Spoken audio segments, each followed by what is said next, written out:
I'm supposed to talk about whether we are winning this debate, but with 200 Americans dying every day, that feels like we are all losing.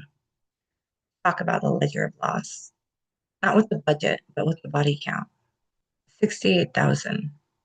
That is our current status quo each year of served death sentence for the crime of being uninsured. Thousands of these deaths are preventable. While we sit here debating feasibility, what is a human life worth? Better yet, what can we afford to pay to stay alive? 13,000 annually on average per family member. That is not including ER visit, copays, or prescriptions. That's more than double what other countries spend. Yet our life expectancy is lower. Make it make sense. The price is too high, like our infant mortality rates. We lead the world in medical advancements, yet only 2% of us can afford the benefit. My opponents will claim Medicare for all takes away choice.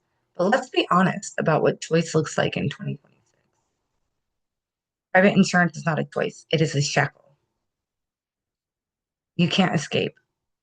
Your choice is between a doctor you can't afford or debt you can't escape.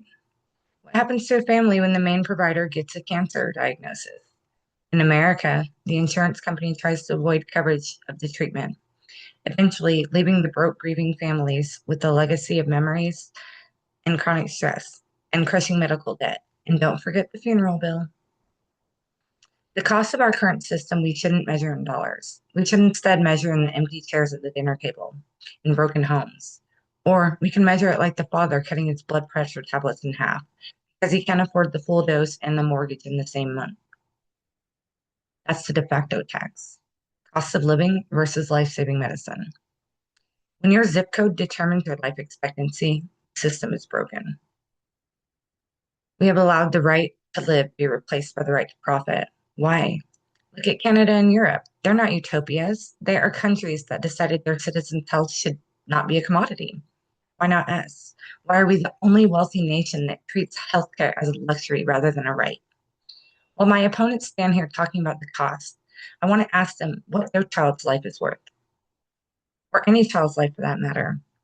I want the opposition to look at the widow working 60 hours a week, chasing the benefits to keep her child alive. It's a vicious cycle because she still can't afford the insulin or the medical costs. Her only choice is to rack up more credit card debt. Look into both their eyes and tell them she's an unaffordable expense.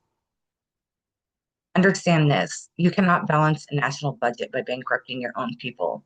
You cannot claim to lead the world unless you're speaking of suicide rates. When your people live in stress and financial ruin, and senior citizens that have paid into the system for 50 years but still can't afford to retire with our current cost of living, that is the definition of work. Recognize this fundamental truth. A person's life is worth more than an insurance company's quarterly profit. Show the American people their life matters. It's time to stop being a nation of bills and debt and start being a nation of equality and the American dream once again. It's time to stop asking if we can afford to do this and start asking how we can possibly afford to wait another day. The choice is not simply yes or no, it is literally life or death. Nothing else matters. Nothing is more significant than that. Stop treating the middle class as a dollar sign. Stop treating the poor as disposable. These families are the backbone of this country and they need your support. You can make a difference for generations to come. Together, we have the power to save lives. Today, we can change the future outcome for tomorrow. Say yes. Thank you.